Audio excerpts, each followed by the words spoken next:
শুরু করছি আজকের গল্প শীর্ষেন্দু মুখোপাধ্যায়ের লেখা বলাই বাবু। বাহ, আপনার কুকুরটি কিন্তু ভারী সুন্দর বলাই বাবু। কুকুর? কোথায় কুকুর? ওই তো আপনার পেছনে দাঁড়িয়ে লেজ নাড়ছে। ও না মশাই, ওটা আমার কুকুর নয়। ও ইস, দেখুন তো, আপনার কুকুর মনে করে গতকালও যে ওকে আমি লেরো বিস্কুট কিনে খাইয়েছি। বিস্কুটের আজকাল যা দাম হয়েছে বলার নয়। পয়সাটা কি তবে জলে গেল? কিন্তু মশাই, আমার কুকুর মনে করে ওকে লেরো বিস্কুট খাওয়াতে গেলেন কেন? আমার কুকুরকে লেরো বিস্কুট খাওয়ানোয় আপনার লাভ কি? আছে আছে, ও আপনি বুঝবেন না, সামান্য একটা লেরো বিস্কুটই তো। তবে ও কিন্তু গতকালও আপনার পিছু পিছু বাজার অবধি গিয়েছিল, পরশু দিনও, এমনকি তার আগের দিনও। অবাক কাণ্ড, কুকুরটা রোজ আমার পিছু নেয়? আমি তো তা জানতাম না। আমার যতদূর মনে হয় কুকুরটা লোক চেনে। আপনি যে একজন মহান লোক তা কুকুরটা বুঝতে পেরেছে। আমি মহান লোক? তা মশাই, মহান কথাটার মানে কি দাঁড়াচ্ছে তা বুঝিয়ে বলতে পারেন? জীবনে কখনো কেউ আমাকে মহান বলেনি, শুনে বড় অবাক লাগছে। কি যে বলেন বলাই বাবু, মহান কথাটার জন্মই তো হলো আপনার জন্যে। ও কথাটা আর কারো গায়ে তেমন ফিট করে না, কিন্তু আপনার গায়ে একদম মাপে মাপে বসে যায়। বটে? তা নয়, সবাই জানে আপনার মানুষের জন্য প্রাণ কাঁদে। আপনি দু হাতে গরিব দুঃখীকে বিলিয়ে দেন। আপনি মানুষের বিপদ দেখলে ঝাঁপিয়ে পড়েন। নিতান্ত সামান্য মানুষকেও সম্মান দিয়ে কথা বলেন। জীবজন্তুর প্রতিও আপনার প্রেম রয়েছে। চিন্তায় ফেলে দিলেন মশাই। আমি মানুষকে নিয়ে মোটেই মাথা ঘামাই না। বাড়িতে ভিক্ষুক এলে তাড়িয়ে দেওয়া হয়, কারণ অধিকাংশ ভিক্ষুকই প্রফেশনাল নিষ্কর্মা। মানুষ নিজের দোষে বিপদে পড়ে বলে আমি কারো বিপদ আপদে বোকার মতো ঝাঁপিয়ে পড়ি না। আর অধিকাংশ মানুষই সম্মান পাওয়ার যোগ্য নয় বলে তাদের আমি পোকামাকড়ের বেশি মনে করি না। আরো একটা কথা, কুকুর, বেড়াল ইত্যাদি নানা রোগ জীবাণু বহন করে বলে আমি তাদের সযত্নে এড়িয়ে চলি। আহা বলাই বাবু, এসবও তো বিবেচকের মতোই কাজ, আর তাতে আপনার মহান হতে আটকাচ্ছে কিসে? তাতেও আটকাচ্ছে না? তাজ্জব করলেন মশাই। আগে দু চারটে গুণ বাদ গেলেও ক্ষতি নেই। গান্ধীজি কি ফুটবল খেলতে পারতেন?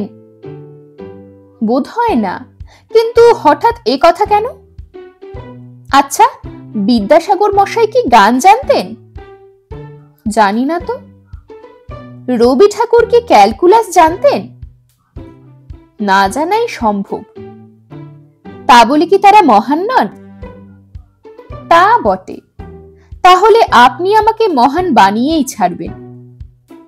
আজ্ঞে না, আমি বলতে চাইছিলাম যে আপনি মহান হয়েই জন্মেছেন।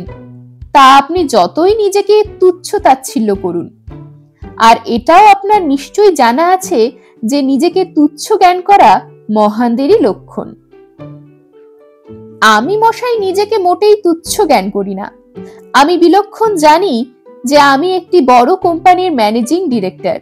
সেজন্য আমার যথেষ্ট অহংকারও আছে। বলাই বাবু, ওই অহংকারও আপনাকে মানায়। আচ্ছা মশাই, আপনি তো গায়ে পড়ে অনেক কথা বলছেন, কিন্তু আপনাকে তো আমি চিনি না। আপনি কে বলুন তো? কি যে বলেন, আমাকে চিনতে যাবেন কোন দুঃখে? উঁচু সার্কেলের লোকেদের কাছে দেওয়ার মতো পরিচয় তো নয়। সে তো আপনার হাড় হাবাতে চেহারা আর পোশাক দেখেই বোঝা যাচ্ছে। তবু নাম ধাম জেনে রাখা ভালো। নাম হলো ধর্মদাস ঘোষ। তা কি করা হয়? ওই সামান্য একটু ডাক্তারি করে থাকি, হোমিওপ্যাথি। তা মন্দ কি? হোমিওপ্যাথিদের আজকাল তো বেশ প্রসার শুনেছি। তা আগে কিছু কিছু মানুষ ভাগ্য নিয়ে জন্মায়, তারা যাতে হাত দেয় তাতেই সোনা ফলে। তবে কিনা হোমিওপ্যাথিতে আমি তেমন সুবিধে করে উঠতে পারিনি, তাই ওর সঙ্গে একটু জ্যোতিষ চর্চাও করে থাকি। ওরে বাবা, আপনি জ্যোতিষীও? ওই যে বললাম, কপাল ভালো থাকলে সবকিছুতেই হাত যশ হয়, কিন্তু আমার জ্যোতিষ বিদ্যারও তেমন কদর হয়নি। এবার বলুন তো ধর্মদাস বাবু, আজ গায়ে পড়ে এই খেজুর করার উদ্দেশ্যটা কি? আগে গত কয়েকদিন ধরে আপনাকে আমি ফলো করছি। ফলো করছেন? আশ্চর্য ব্যাপার, ফলো করছেন কেন? আগে পদাঙ্ক অনুসরণও বলতে পারেন। ভাবলাম কৃতবিদ্য লোক আপনি, বিশাল ডিগ্রি, বিশাল চাকরি, বিশাল নামডাক, তা আপনার হাওয়া বাতাস গায়ে লাগলেও উপকার আছে। তাই রোজই আপনি যখন আর 5 জনের মতো বাজার করতে বেরোন, তখন আমি আপনার পিছু নিই। কারো পিছু নেওয়া যে অভদ্রতা সেটা নিশ্চয়ই জানেন। যে আজ্ঞে, এর জন্য আপনাকে আমি পুলিশে দিতে পারি, তা জানেন?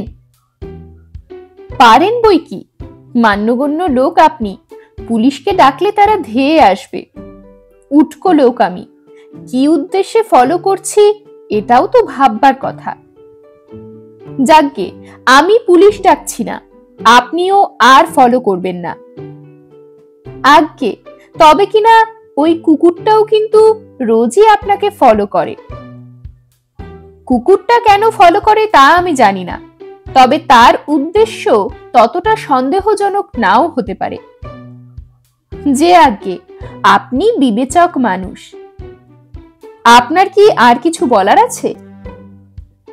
তেমন কিছু নয়, না বললেও চলে। আপনার হাতে হয়তো এত সময়ও নেই, ব্যস্ত মানুষ আপনি। বাজার করে এসে 4টি খেয়েই হয়তো অফিসে রওনা দেবেন। আজ অবশ্য শনিবার, আপনার ছুটি, তাহলেও হয়তো বিকেলের ফ্লাইটে সিঙ্গাপুর বা লন্ডন যাওয়ার আছে, কিংবা নিদেন দিল্লি টিল্লি। সিঙ্গাপুর? খবর টবর রাখেন দেখছি। কি যে বলেন, হোমরা চোমরা মানুষরা যা করেন তাই খবর। এমনকি হেমন্ত আগরওয়ালের সঙ্গে পার্টিতে একটু আবডাল হয়ে কথা বললেও খবর, কিংবা দুবাইয়ের নটবর লালের সঙ্গে চোখাচোখি হলেও খবর। কি কি বললেন?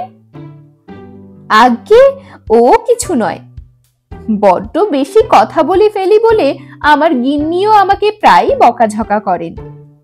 আমাদের কথার দামই বা কি বলুন? দাঁড়ান দাঁড়ান, বেশি কথা বলেন বটে, কিন্তু হেমন্ত আগরওয়াল বা নটবর লালের নাম তো আপনার জানার কথা নয়। বলেন কি বলাই বাবু, এ নামে কি সত্যিকারের কেউ আছে নাকি? আমি তো জিভের ডগায় যা এলো বলে ফেললাম। না মশাই না, ব্যাপারটা এখন আমার কাছে অতটা সোজা মনে হচ্ছে না। ধর্মদাস বাবু একটু ঝেড়ে কাশুন তো। এই দেখো ফ্যাসাদ, কি বলতে কি বলে ফেলেছি। আপনি হয়তো আমার উপর অসন্তুষ্ট হলেন। বড় মানুষরা রেগে গেলে যে আমাদের মতো চুনোপুটিদের ঘোর বিপদ। ধর্মদাস বাবু, ব্যাপারটা একটু সিরিয়াস কিন্তু। না না বলাই বাবু, আমি আসলে আপনার ভালোর জন্যই বলতে এসেছিলাম যে আপনি একজন গণ্যমান্য লোক। আপনার কোনো অস্বস্তির কারণ ঘটুক এটা আমি চাই না। অস্বস্তিটা কিসের? ওই যে ওই কুকুরটা আর আমি আপনাকে রোজ ফলো করি, কিন্তু আপনি তা টের পান না। এটা যেমন অস্বস্তি, তেমনি এই আমাদের মতো আরো জনা দুই আপনার পিছু নেয় রোজ। একজন ওই যে পানের দোকানে দাঁড়িয়ে পান খাচ্ছে, মোটা মতো, ধুতি আর শার্ট পরা। আর একজন ওই যে দেওয়ালে পোস্টার পড়ছে, লম্বা রোগা মতো। আশ্চর্য, ওরা আমাকে রোজ ফলো করে, ঠিক জানেন? আজ্ঞে, তবে হয়তো ওরা চাকরির উমেদার, কিংবা টেন্ডার দিতে চায়, কিংবা হয়তো কোনো ধান্দা আছে, কিংবা এও হতে পারে ওদের কোনো উদ্দেশ্যই নেই। না মশাই, ভাবিয়ে তুললেন। আপনাদের তো এমনিতেই ভাবনা চিন্তার শেষ নেই, সর্বদাই নানা রকম সমস্যার মোকাবিলা করছেন। বড় কোম্পানি হলে যা হয় আর কি। তাই আমি ভাবলাম বলাই বাবুর মতো একজন মহান মানুষকে সব দিক দিয়ে রক্ষা করাই আমাদের কর্তব্য। বিশেষ করে এখন হয়তো আপনি 30-32 কোটি টাকার একটা ডিল নিয়ে ভারী ভাবনায় আছেন, হয়তো বড় বড় নানা ইনভেস্টমেন্ট নিয়ে চিন্তায় পড়েছেন, হয়তো 2-3টে শত্রু আপনাকে নানাভাবে ফাঁদে ফেলার চেষ্টা করছে। সব সময় যাকে এত সব সমস্যা নিয়ে ভাবতে হয়, তার কি এইসব ছোটখাটো ব্যাপারে নজর থাকে? দাঁড়ান মশাই, দাঁড়ান। 30-32 কোটি টাকার ডিলের কথা আপনি জানলেন কি করে? এবং আর যা যা বললেন সেগুলোও তো খুব একটা আন্দাজে ঢিল ছোড়া নয়। ধর্মদাস বাবু, আপনি আসলে কে বলুন তো? আগে আমি একজন হোমিওপ্যাথ এবং জ্যোতিষী। বলিনি আপনাকে? বলেছেন, কিন্তু সেটা বিশ্বাসযোগ্য নয়। আমাকে বিশ্বাস করা উচিত নয়। আমি প্রয়োজনে এবং অপ্রয়োজনেও মিথ্যে কথা বলে থাকি, তবে কিনা মিথ্যে কথার ফাঁকে ফাঁকে 2-4টে সত্যি কথাও ঢুকে যায়, চালে কাকরের মতোই আর কি, যেগুলো বেছে বার করা মুশকিল। আপনি কি চান স্পষ্ট করে বলবেন? ওরে বাপরে, আপনার কাছে চাইবার মতো মুখ বা যোগ্যতা কোনোটাই কি আমার আছে?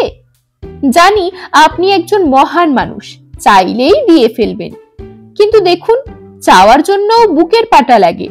আমাদের মতো নগণ্য মানুষের তো ওটারই অভাব, কিনা? নগণ্য কিনা জানি না, তবে আপনি অতি বিপজ্জনক লোক। এরকমই আরো সব গল্প পেতে চ্যানেলটিকে সাবস্ক্রাইব করে দেবেন, আর গল্পটি যদি ভালো লেগে থাকে তাহলে লাইক, শেয়ার আর কমেন্ট করে দেবেন।